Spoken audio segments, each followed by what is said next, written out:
The mini hatch is a true original, especially in this three-door combustion form. In this fourth generation F66 series guise, the brand's smallest model has become smarter and more sophisticated, and also comes in the fiery John Cooper Works form we look at here.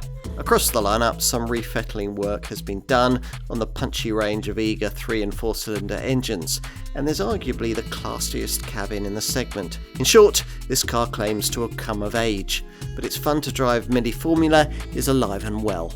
The first BMW Mini model simply evolved generation to generation. This Mark IV modern era version, in contrast, is the first since the R50 model of 2000 to base its styling primarily on the 1950s Alec Issigonis original. It was launched in the F66 three-door form we look at here, but you can also talk to your dealer about a 5-door variant, and there's a convertible derivative too.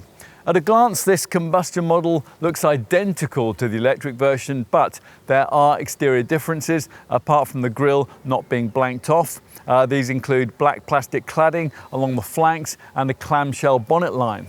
Inside, up front, as with every Mini, the cabin centrepiece remains a familiar large circular central display, here 9.5 inches in size. With this generation design though, it's not accompanied by a little instrument dial, which you don't really need anyway because most models now get this head-up display. Otherwise, there's nothing to view through this redesigned steering wheel except the new textile trimmed dashboard panel, which stretches away from you towards this rather upright windscreen. It changes in colour according to the trim level, and it suits the whole trendy Mini vibe. The minimalist fascia is largely shorn of buttons, and the gear selector's been relocated to a position in a row of toggle switches just beneath the central screen. You sit quite low, that adds to the promised sporty feel.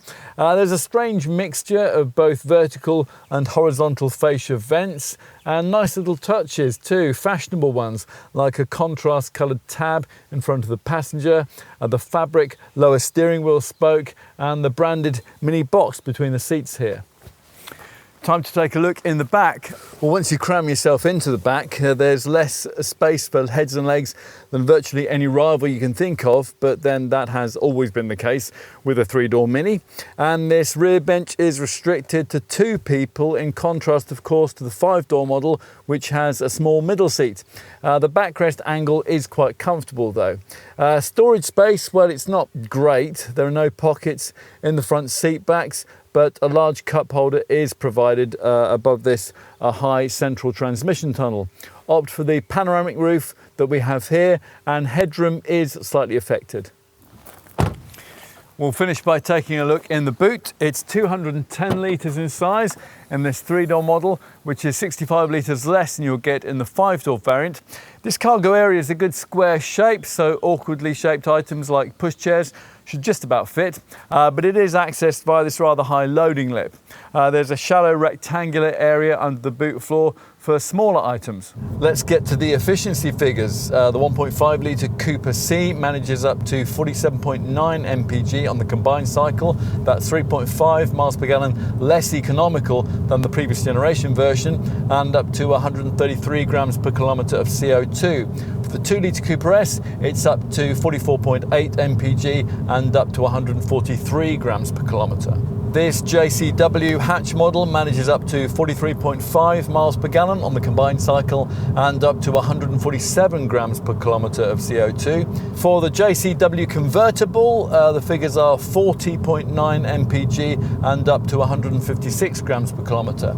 This 4th generation redesign of the Mini hatch saw the car grow up a little and face its responsibilities, as all of us have to. Yet, at the same time, the brand was keen that this car shouldn't lose its fun and joie de vivre, the very attributes that make most customers want to consider one in the first place.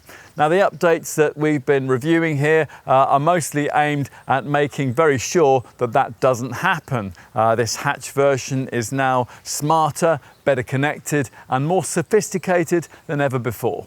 Some rivals might be arguably more stylish or slightly larger, but still none can beat this car's fun factor and everyday running cost affordability, both still crucial considerations in buying a model of this kind. Back in 1956, when he created the British original, Sir Alec Isigonis knew that. We think he'd be pleased at how this creation's turned out.